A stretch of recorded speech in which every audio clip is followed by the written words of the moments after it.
Hello guys welcome back to my channel. तो मु बर्तमान शिव मंदिर रे अच्छी आपण माने दृश्य देखि पारुथिबे। एटा होची बाहर दृश्य। एक्चुअली मु भीतर वीडियो किछि कैप्चर करनी। एटा होची बाहर दृश्य। आज प्रबल भिड़ भक्तंकर आज प्रबल भिड़।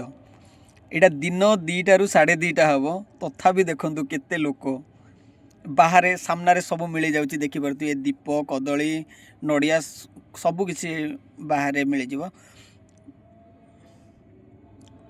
आज भगवान शिव हिंदू धर्मर प्रमुख देवता मानक मध्यरु जणे जे ब्रह्मा सृष्टिकर्ता एवं विष्णु उनका सहित त्रिमूर्ति किंबा पवित्र त्रिमूर्तिर अंश अटंती।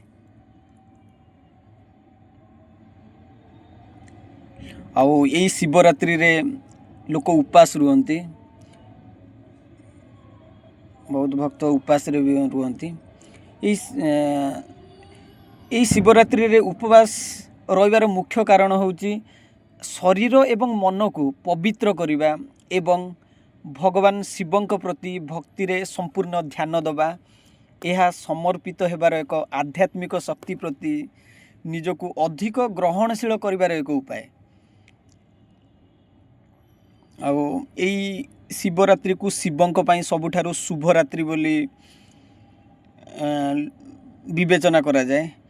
आउ उपवास द्वारा भक्त माने सेई दिनर पवित्रता सहित माने निजको समन्वित करती। जेतेबेले शिव तांकर विश्व नृत्य किंबा विवाहित पार्वती करथिले एहा एई दिव्य घटना गुड़िक प्रति श्रद्धा प्रदर्शन करिबार एक उपाय।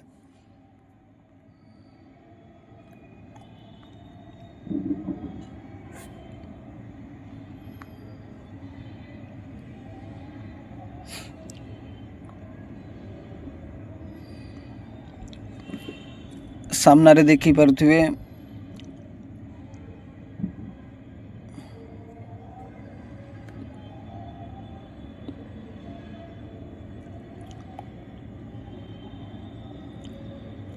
आ सबुठारो प्रमुख विश्वास मध्यरु गोटे होउची कि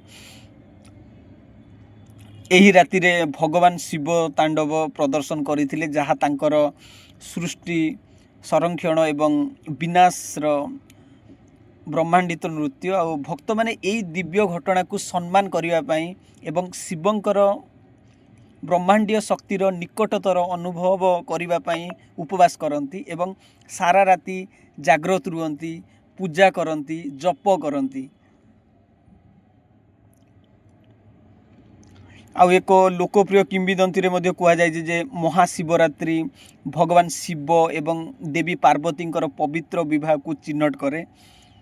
सेमानंकर मिलन पुरुष एवं स्त्री शक्ति आउ शिव एवं पार्वती मध्य संपूर्ण संतुलन को प्रतीक करे। यही दिव्य मिलनर पालन करिबा एवं एक सुसज्जित जीवन भल जीवन साथी एवं वैवाहिक सुख पाई आशीर्वाद पाइबार एक उपाय हेउची उपवास। आउ शिवरात्रि शब्दर आक्षरिक अर्थ शिवंक रात्रि, शिवंक राति माने यह विश्वास करा जाय जे एही राति रे उपवास किंबा आध्यात्मिक अभ्यास करिबा भक्त माननकु अंधकार आ अज्ञात किंबा नकारात्मक शक्ति को दूर करिबारे सहायता करे। ए देखंतु इत्ते भिड़ जे बाहर भी लोक केते लाइन रे रहिबे, बाहर भी दीप जाली की जाउचंती देखि पारुथिबे।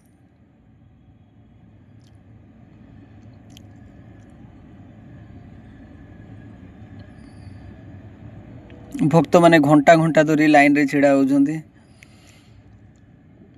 आउ किछि जण आसी बाहर मध्य दीप जाली की जाउचंती।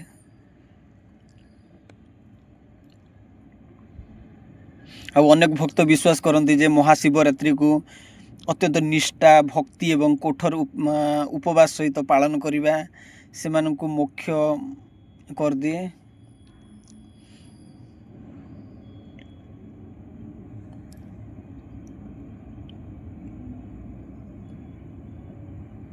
आ उपवास मध्य गोटे प्रकार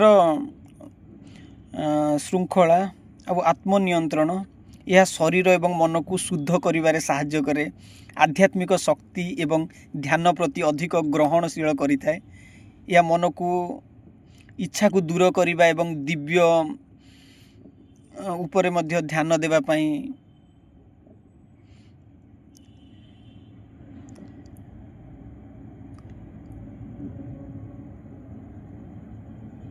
ଆରେ ଏପଟେ ବୁଲା।